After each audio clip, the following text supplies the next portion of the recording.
हर हर महादेव। सत्य का महत्व। एक बार ब्रह्मा देव जी और विष्णु जी आपस में वार्तालाप कर रहे होते हैं। ब्रह्मा देव जी कहते हैं कि मैंने इस सृष्टि की रचना की है तो मैं ही सबसे महान हूँ। तो विष्णु जी कहते हैं कि आपने इस सृष्टि की रचना की है लेकिन मैं इसका पोषण करता हूँ तो मैं सबसे श्रेष्ठ हूँ। तो उनकी श्रेष्ठता को सिद्ध करने के लिए भगवान शंकर एक ज्योति स्तंभ की स्थापना करते हैं, जिसमें से यह आकाशवाणी होती है कि जो भी इस ज्योति स्तंभ के आदि या अंत को खोज निकालेगा सबसे पहले वही सबसे श्रेष्ठ है।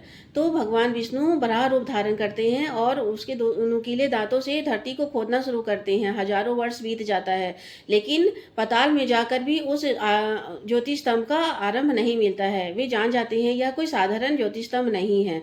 उधर ब्रह्मा देव जी तीव्रगामी हंस में सवार होकर शिखर को खोजने के लिए उड़ान भरते हैं और जब सदियां बीत जाती है उन्हें शिखर नहीं मिलता है तब वे लौट रहे होते हैं तो उन्हें एक फूल मिलता है ऊपर से नीचे गिरता हुआ। तो वे उस फूल से पूछते हैं कि तुम कौन हो। तो वह फूल कहता है मैं केतकी का फूल हूँ। इस स्तंभ के शिखर पर भगवान शंकर के मस्तक पर विराजमान था। अब मेरी आयु पूर्ण हो गई है तो मैं जा रहा हूँ।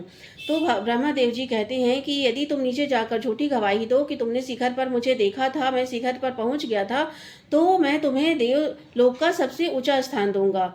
तो पहले तो फूल हिचकिचाता है, बाद में तैयार हो जाता है और जब नीचे आकर झूठी गवाही देता है तो वह ज्योति स्तंभ फट जाता है और उसमें से भगवान शंकर का रौद्र रूप निकलता है। और भगवान शंकर ब्रह्मा देव जी को यह श्राप देते हैं कि तुमने झूठ का सहारा लिया है तो मैं तुम्हें यह श्राप देता हूँ कि धरती लोक में तुम्हें कोई भी नहीं पूजेगा, ना ही तुम्हारी कोई मंदिर होगी। और उस फूल को यह श्राप देते हैं कि कोई भी शिवलिंग पर तुम्हें अर्पित नहीं करेगा। जो भी केतकी के फूल द्वारा शिवलिंग की पूजा करेगा उसकी पूजा निष्फल कर दी जाएगी। और भगवान विष्णु को उसकी सत्यता का फल देते हुए कहते हैं कि तुम्हारी पूजा धरती में मेरे बराबर होगी, तुम्हारा स्थान मेरे बराबर होगा।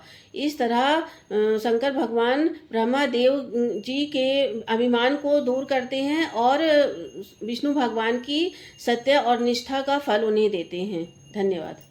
हर हर महादेव।